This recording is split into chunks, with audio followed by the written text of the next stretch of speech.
प्रिय मित्रों, तो लीजिए एक बार मैं फिर से वापस नए सिरे से आपके समक्ष हाजिर हूँ।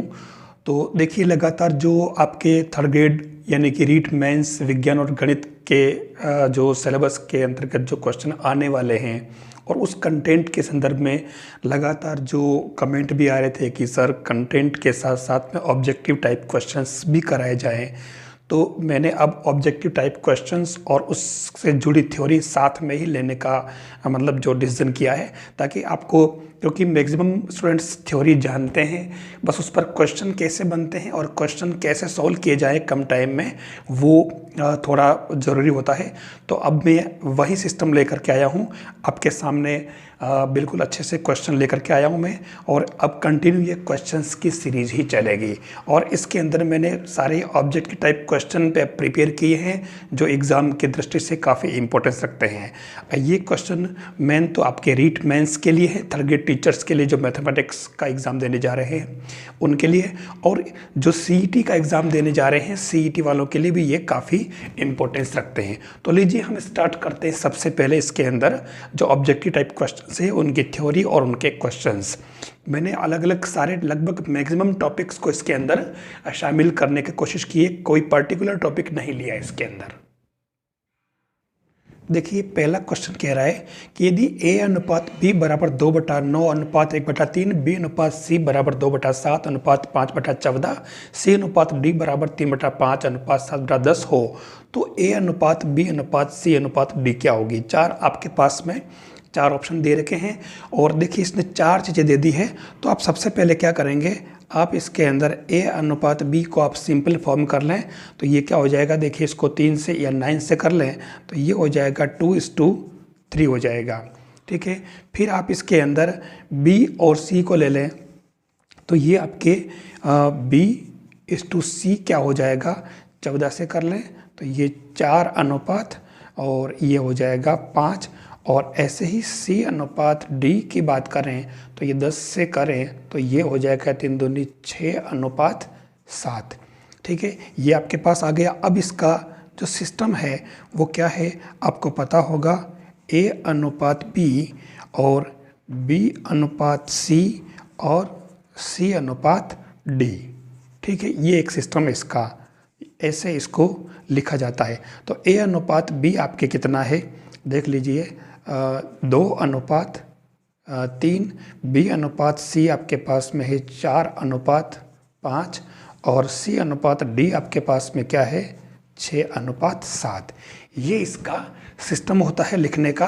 अब इसके अंदर आप क्या करें, पहले दो दो को ले लें, इसमें आप इन दोनों को आप सेम बना लें।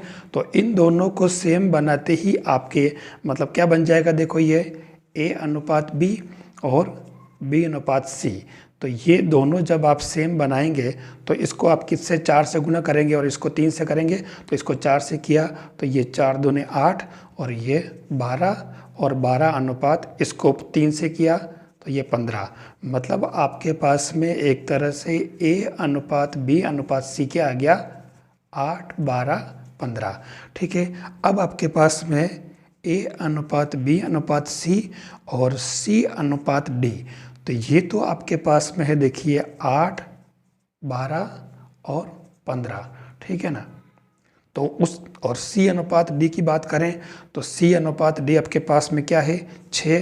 तो ये आपके 6 अनुपात d आपके पास क्या है 7। तो आप इसको तो मल्टीप्लाई, ये गुणांक सेम करने पड़ते हैं, तो आप इसको तो मल्टीप्लाई करेंगे किससे 2 से और इसको करेंगे 5 से। ठीक है, तो ये क्या बन जाएगा 16। ठीक है, और ये 12 दूना 24 और फिर इसके अंदर ये आपके अगला क्या बन जाएगा, इसके अंदर 15 से करना है इसको तो ये 30 बन जाएगा। मतलब मैं इसको इधर लिख दूं तो ये देखिए a अनुपात b अनुपात c तो बन जाएगा 2 से करने से ये 16, 12 दूना 24 और 15 दूने 30 और इसको अपन 5 से कर रहे हैं तो 6 पन 30 और 7 पन 35। यानी कि फाइनली क्या आ गया 16, 24, 30 और 35। ये इसका आंसर बनेगा। ठीक है, ये तरीका आपको आना चाहिए। तो इसके अंदर आपके ये कौन सा सी वाला ऑप्शन जो है वो करेक्ट है। नेक्स्ट क्वेश्चन है, यदि x बटा वाई बराबर 3/4 हो तो 2x प्लस 3y और 3y माइनस 2x का अनुपात क्या होगा। देखिए सीधी सीधी बात है, 2x plus 3y upon 3y minus 2x, तो ये x अपॉन वाई दे रखा था, आप इसको y से डिवाइड कर दें ऊपर नीचे, तो ये हो जाएगा x अपॉन वाई और 3, और ये y अपॉन x y से डिवाइड कर दिया 1 हो गया, और ये इसको y से किया तो ये 3 माइनस 2 और x अपॉन वाई।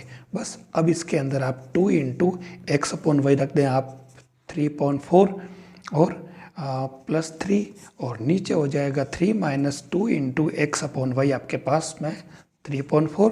तो ये इसको अगर आप सोल्व करोगे तो सीधे कोई विशेष बात नहीं है इसके अंदर, ये आपके 9/3 यानी कि 2:2 क्या 3:1, जो इसमें आपका सी वाला ऑप्शन करेक्ट है। क्वेश्चन नंबर 3 कह रहा है कि 10 असरेखीय बिंदुओं से कुल कितनी रेखाएं खींची जा सकती है। सीधे सीधे प्रश्न कर लिया है। तो 10 असरेखीय बिंदु का मतलब ये हुआ कि अगर n असरेखीय है तो NC2 के हिसाब से करेंगे, तो ये होता है n into n minus 1 upon factorial 2 यानी कि 2। तो ये आपके क्या हो जाएगा 10 इंटू 9/2 इंटू 1, तो ये इससे आपके क्या आ गया 45। तो ये आपके डी वाला ऑप्शन करेक्ट है। नेक्स्ट क्वेश्चन है 4th वाला। देखिए 10 बिंदुओं में से 6 सरेखीय है, तो इन 10 बिंदुओं को लेकर कुल कितनी रेखाएं खींची जा सकती है। ठीक है, तो जिसमें 6 सरेखीय है, ठीक है, तो यहाँ जो सिस्टम बनता है डायरेक्ट सूत्र बनेगा NC2 माइनस MC2 प्लस 1। कोई विशेष बात नहीं है यहाँ पर, M तो आपके पास में है सरेखीय कॉलिनियर, और N आपके पास में है कुल बिंदु। तो आपके पास में कुल कितने 10 बिंदु है, तो 10C2 माइनस 5 यानी 6 जो इसके अंदर सरेखीय है, तो ये 6C2 प्लस 1। बस इसको अगर आप सोल्व करेंगे तो आपके ये 235 आ जाएगा आंसर, जो आपके इसके अंदर क्या बन रहा है 235 क्या इसके अंदर ये 31 आ जाएगा। क्षमा करें, सोल्व करने में कोई दिक्कत ही नहीं है, इसलिए मैं इसको ज़्यादा डिटेल में नहीं जाऊँगा।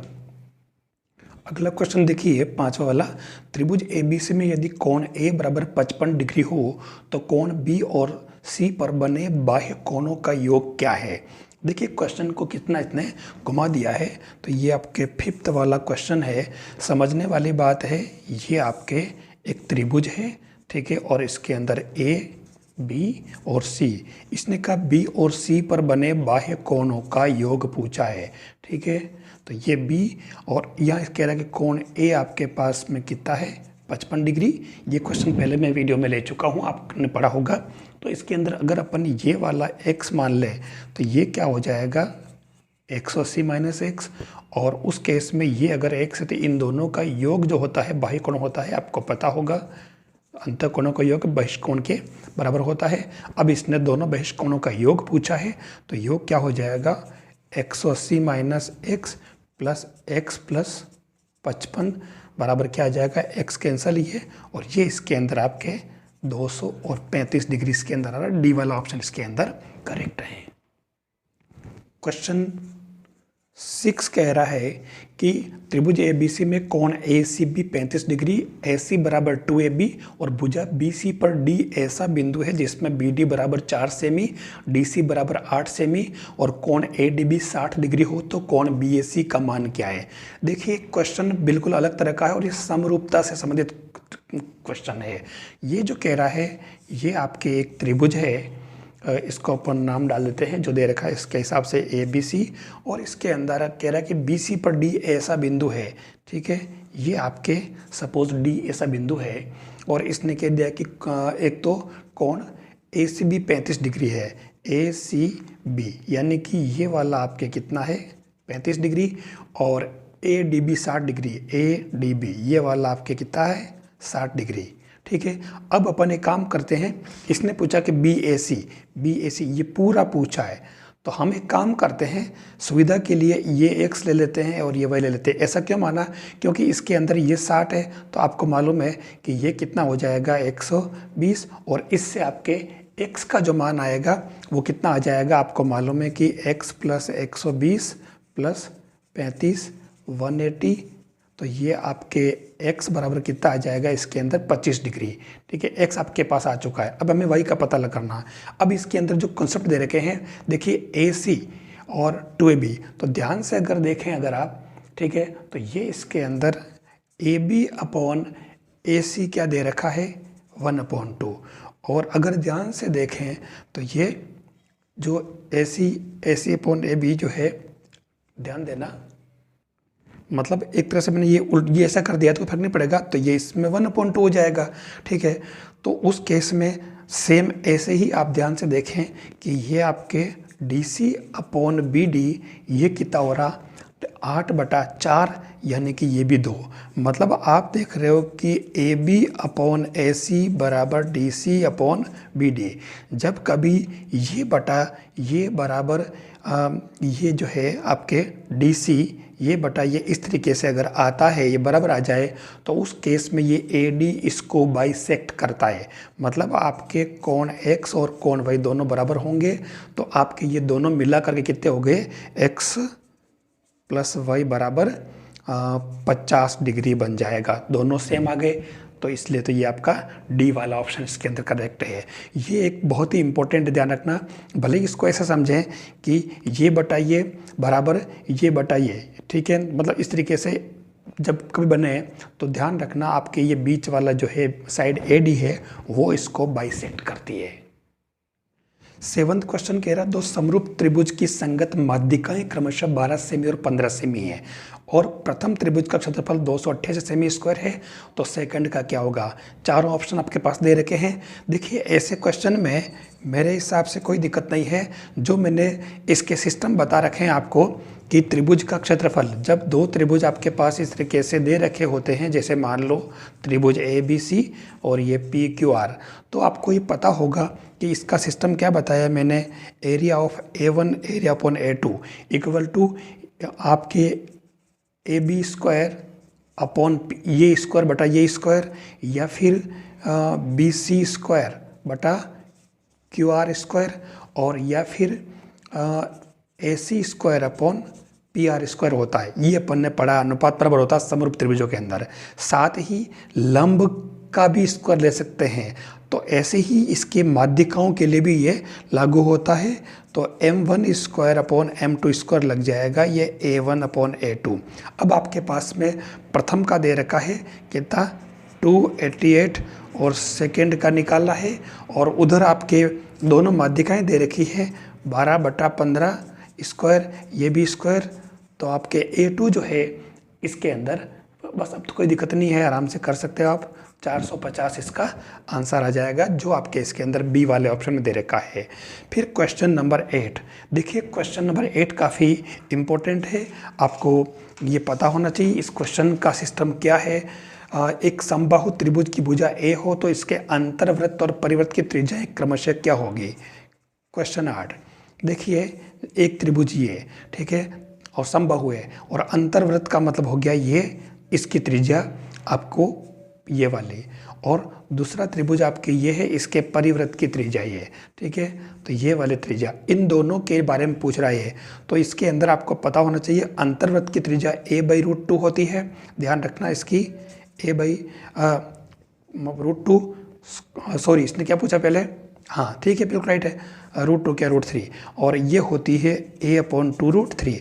मतलब एक तरह से परिवृत्त की त्रिज्या आपके A/√3 जो दे रखी है, ध्यान देना इसके अंदर, देखिए इसकी है ये और इसकी है ये, मतलब परिवृत्त बड़ा होता है, ठीक है ना, तो परिवृत्त की त्रिज्या आपके है ये A/√2, ध्यान देना, और अंतर्वृत्त छोटा होता है तो इससे इसकी आधी हो जाएगी A/√2 A/√3 की। ये ध्यान रखना इसके अंदर, ठीक है ना। परिवृत्त बड़ा होगा तो ये a/√3 और अंतर्वृत्त है वो उसकी आधी हो जाएगी, सीधी सीधी बात, हाफ कर देना। तो ये इसके अंदर आपके अंतर्वृत्त जो है, पहले अंतर्वृत्त दे रखा है तो अंतर्वृत्त में कितना है ये दे रखा है, यानी ए वाला ऑप्शन करेक्ट है इसके अंदर। और परिवृत्त बाद में कहा तो ये a/√3। ये बहुत ही इंपॉर्टेंट क्वेश्चन है, इसको आप ठीक से समझ लें। अगला क्वेश्चन है 9th वाला, त्रिभुज ABC की भुजाएं क्रमशः 14 सेमी, 12 सेमी और 10 सेमी है, तो इसकी भुजाओं के मध्य बिंदुओं को मिलाने से बने त्रिभुज का परिमाप क्या है। देखिए बहुत ही अच्छा क्वेश्चन दिया इसने। ये आपके एक त्रिभुज है, ठीक है, A, B और C, और ये कह रहा है कि इसकी भुजाओं के मध्य बिंदुओं को मिलाने वाले से जो त्रिभुज बनता है उसका परिमाप क्या होगा। तो आपको अगर एरिया की बात करें तो एरिया ऑफ, जैसे मान लो मैं इसको PQR लिख दूं, तो एरिया ऑफ ट्रायंगल PQR की अगर बात करें तो वो 1/4 ट्रायंगल ABC होता है, ये आपको पता है। एक बात तो ये। दूसरी बात याद रखें कि perimeter of triangle PQR equal to perimeter of triangle ABC into 1/2, यानी कि इसकी हाफ कर दें तो आपको मालूम है कि इसकी जो पूरे की पेरीमीटर जो आपकी कितनी है, इसकी अगर निकालनी है तो ये पेरीमीटर ऑफ, तो इसकी क्या हो जाएगी 14, 12 और 10 कितने हो गए, 14 + 12 + 10 और 1/2, तो 12 और 14 26, 26 और 10 36 सेमी, तो ये आपके 1/2 करें तो ये 18 सेमी, यानी इस त्रिभुज का जो परिमाप है वो इस पूरे त्रिभुज के परिमाप का आधा हो जाएगा, ठीक है। ये आपको इसके अंदर ध्यान रखना है। तो ये आपके सही आंसर इसके अंदर ए वाला ऑप्शन करेक्ट है इसके अंदर। एक समदश भुज में विकर्णों की संख्या कितनी होगी, क्वेश्चन 10 दे रखा है। तो क्वेश्चन जो 10 कह रहा है आपके, इसने विकर्णों की संख्या पूछी है, तो सीधी सीधी बात है, विकर्णों की संख्या का फॉर्मूला होता है n × n-3/2। तो ये हो जाएगा सम 10 कह रहा है तो 10 × 10 - 3/2, तो ये क्या हो जाएगा आपके 10 × 7/2, तो ये 5, यानी कि 35 हो जाएगी। इसके अंदर सी वाला ऑप्शन करेक्ट है। फिर क्वेश्चन नंबर नेक्स्ट कह रहा है, एक त्रिभुज की माध्यिकाओं की लंबाई 3 सेमी, 4 सेमी और 5 सेमी हो तो त्रिभुज का क्षेत्रफल क्या होगा। देखिए इसने माध्यिकाओं की लंबाई दे दी है, ठीक है, और माध्यिकाओं की लंबाई देने के बाद में इसने त्रिभुज का क्षेत्रफल पूछा है। आपको पता होगा हम हीरो फॉर्मूला जो लगाते हैं ये ठीक उसी तरीके से है। तो इसका जो एरिया होगा वो कुछ भी नहीं करना, आपको ध्यान रखना S माध्यिका into SM - X SM - Y into SM - Z, ठीक है, जो अपन हीरो सूत्र में लगाते हैं ना, सेम ऐसे ही यहाँ तक। तो आपको इसके 4/3 लगा देना और कुछ भी नहीं करना। मतलब सीधा सीधा क्या बन गया है ये एरिया इसका कि 4/3 इंटू √ में आपके वो जो अपन लगाते हैं S into S - A S - B S - C, ठीक है, और आपके S यहाँ पर क्या है, वही तीनों भुजाओं का योग बटा 2 यानी परिमाप, अर्ध परिमाप, ठीक है। सेम आपके ये फॉर्मूला इसके अंदर अप्लाई करना है, और ये फॉर्मूला अप्लाई करते ही आपके मतलब जो अपन हीरो सूत्र के अंदर S लेते हैं अर्ध परिमाप, वैसे ही माध्यिकाओं को लेकर के ना अर्ध परिमाप ले लें आप। तो ये SM कर दें, S मीडियन और ये XYZ जो है वही सारी इसकी मीडियन हो जाएगी। खाली आपको इसको 4/3 से मल्टीप्लाई कर देना है, तो आपके माध्यिकाओं से ये क्षेत्रफल आ जाएगा। तो इसके अंदर ये आपका वैल्यू पुट करती है, आपके बी वाला ऑप्शन करेक्ट है। इसके अंदर 8 सेमी स्क्वायर इसका आंसर आ जाएगा।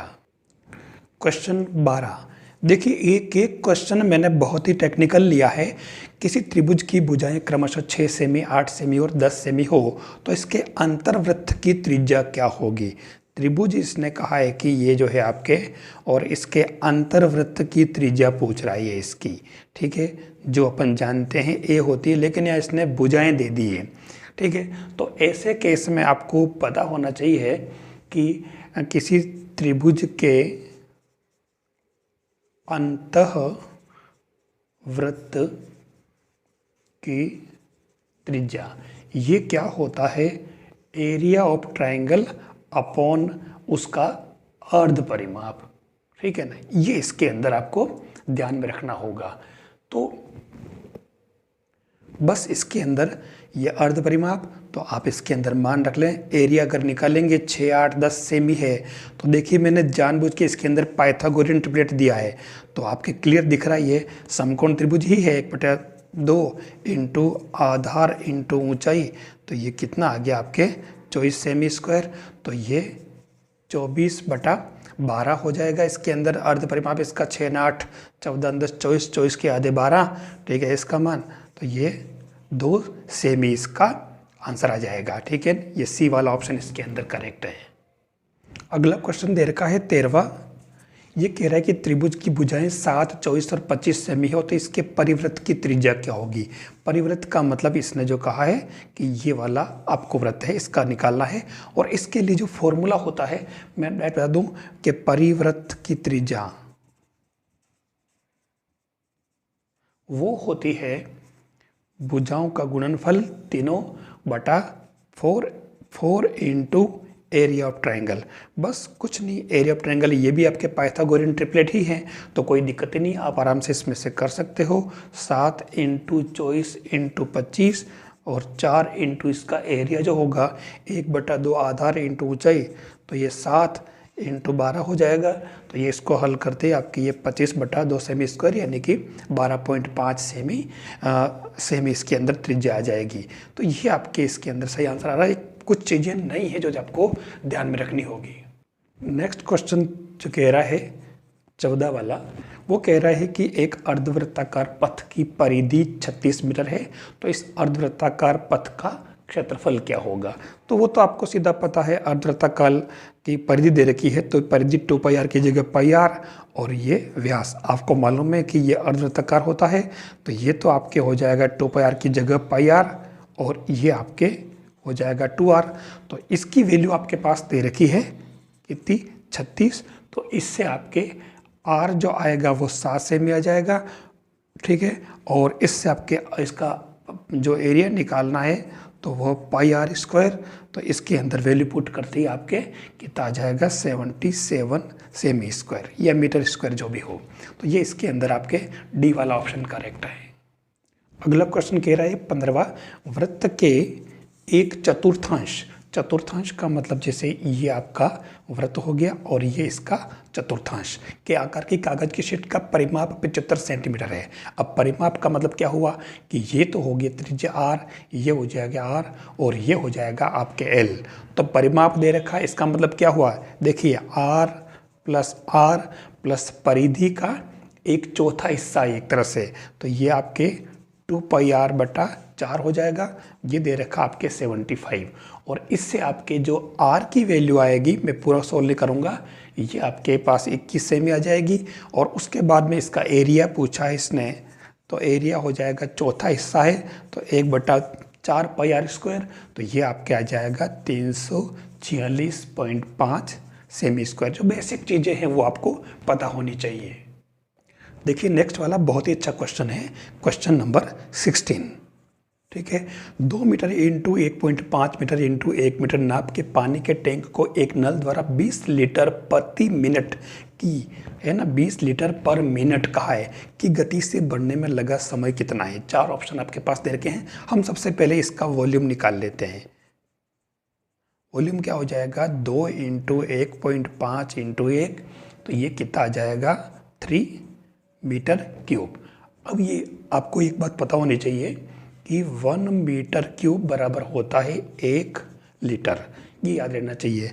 अब आपको पता है कि 1 मीटर क्यूब को भरने में पानी भरना है, तो उसमें कितना हो रहा है आपके 10,000 लीटर, ठीक है, ये आपको पता होगा।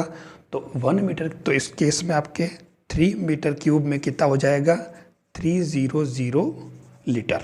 ठीक है, इतना लीटर पानी आपके पास आ गया। और अब इसने जो कहा है कि 20 लीटर प्रति मिनट की दर से, तो ये कह रहा है कि 20 लीटर पानी भरता है कितने, 1 मिनट में। ठीक है, तो 1 लीटर पानी भरेगा 1/20 मिनट में। और ये कितने कि जो कहा है 3000 लीटर कह रहा है, तो ये आपके पास में 3000 लीटर पानी आएगा।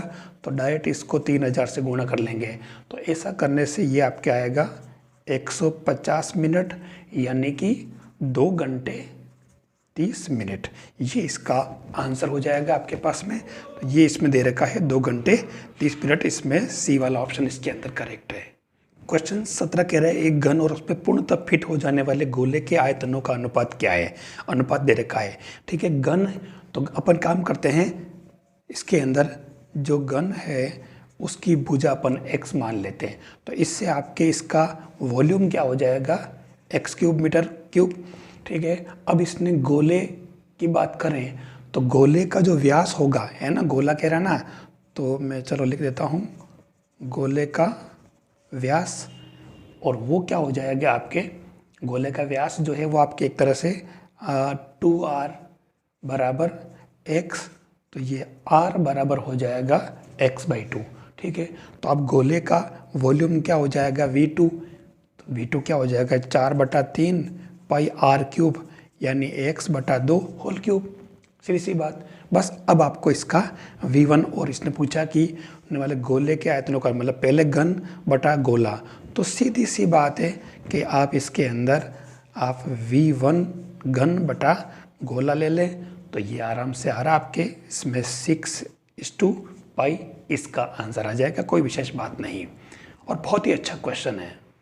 देखिए बहुत ही अच्छा क्वेश्चन है अगला, जब छोटे मूल्यों को अधिक महत्व देना हो, माध्य वाला आ गया है, तो किस माध्य का प्रयोग उचित रहता है। बहुत ही अच्छा प्रश्न, और ऐसे सिंपल क्वेश्चन में अपन अटक जाते हैं। बताइए आप क्या होगा इसका आंसर, समांतर माध्य का, गुणोत्तर माध्य का, हरात्मक माध्य का और भारित माध्य का। चलिए इसके अंदर मैं आपको इसका आंसर नहीं बता रहा हूँ, ठीक है, आपको इसका पता लगाना है। ठीक है, चलो बता देते हैं। इसका जो सही आंसर है वो आपके हरात्मक माध्य होगा, सी। हरात्मक माध्य, जो छोटे मूल्यों को अधिक महत्व देना पड़ता है तो वहाँ हरात्मक माध्य लेते हैं, याद रखना, सी वाला ऑप्शन करेक्ट है। फिर इसके अंदर अगला प्रश्न कह रहा है, देखिए कि 10 प्रेक्षणों का माध्य 16 है। ठीक है, किसी प्रेक्षक ने 2 प्रेक्षणों 8 और 7 की जगह 4 और 6 गलती से लिख दिए, तो सही माध्य क्या है। देखिए 10 प्रेक्षणों का कुल माध्य जो है, माध्य 16 दे रखा है, तो कुल कितना हो जाएगा 160। ठीक है, लेकिन इसके अंदर गलत माध्य शामिल है, तो 8 और 7 की जगह 4 और 6 लिख दिए, तो त्रुटि रिमूव करने के बाद में कुल कितना आ जाएगा 160 में अपन 15 तो जोड़ देंगे, जो सही मान है 8 और 7 दोनों का योग, और जो गलत था 4 और 6 माइनस कर दिया उसको, तो 165 हो जाएगा। अब इसका सही माध्य हो जाएगा 165/10, तो ये 16.5 इसका आंसर आ जाएगा, सी वाला ऑप्शन करेक्ट है। फिर इसने देखिए अगला क्वेश्चन जो दिया है, एक बहुत ही अच्छा क्वेश्चन दिया है, और क्वेश्चन जो कह रहा है किसी चर राशि के x + 4, x - 7/2, x - 5/2, x - 3, x - 2, x + ½ x, x - ½ x + 5, x > 0 के भिन्न भिन्न मान हो तो उनकी माध्यिका क्या होगी। बहुत ही अच्छा क्वेश्चन दिया है। हम जानते हैं माध्यिका क्या होता है, मैंने कहा ना हमेशा प्रोसेस पता होना चाहिए।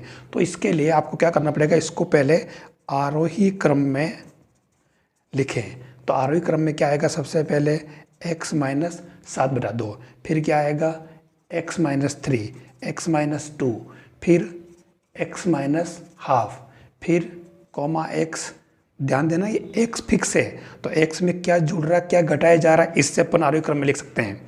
ठीक है ना, x तो फिक्स है, कुछ संख्याएं जुड़ रही है, कुछ संख्याएं घट रही है, तो ये x हो गया। और उसके बाद में कौन आएगा, x + ½ आएगा, फिर आएगा x + 4, फिर आएगा x + 5। ये आरोही क्रम में लिख दिए अपन ने, तो कुछ विशेष बात नहीं। 1 2 3 4 5 6 7 8, 1 2 3 4 5 6 7 8 और 9, कौन सा डिजिट रह गया है, देखिए x माइनस 5/2 रह गया है और वो कहाँ बैठेगा, इस 3 और 2 के बीच में यहाँ बैठेगा x माइनस 5/2। ठीक है, अब मैंने क्या तरीका बताया, कुछ नहीं करना, एक इधर से काटा, एक इधर से काटा, एक इधर से काटा, एक इधर से काटा, एक इधर से काटा, एक इधर से काटा, और एक इधर से काटा और एक इधर से काटा, बीच में कौन बचा, x माइनस हाफ। तो ये आपके x माइनस हाफ इसकी क्या हो जाएगी, माध्यिका। तो ये इसके अंदर बी वाला ऑप्शन करेक्ट है। तो ये इस तरीके से मैंने 20 क्वेश्चंस आपके लिए आज रखे हैं और मेरे हिसाब से सारे के सारे क्वेश्चन काफ़ी इंपॉर्टेंट है और ये आपके जो मेन रीट का एग्ज़ाम है उसके लिए काफ़ी इंपॉर्टेंस रखते हैं। आपको पसंद आए तो आप ये वीडियो लाइक ज़रूर करें, शेयर भी करें और CMPC यूट्यूब चैनल को सब्सक्राइब करें। अब ये इस चैनल पर लगातार आपको इसी तरीके के इंपॉर्टेंट क्वेश्चंस की सीरीज़ आपको लगातार मिलेगी। थैंक्स।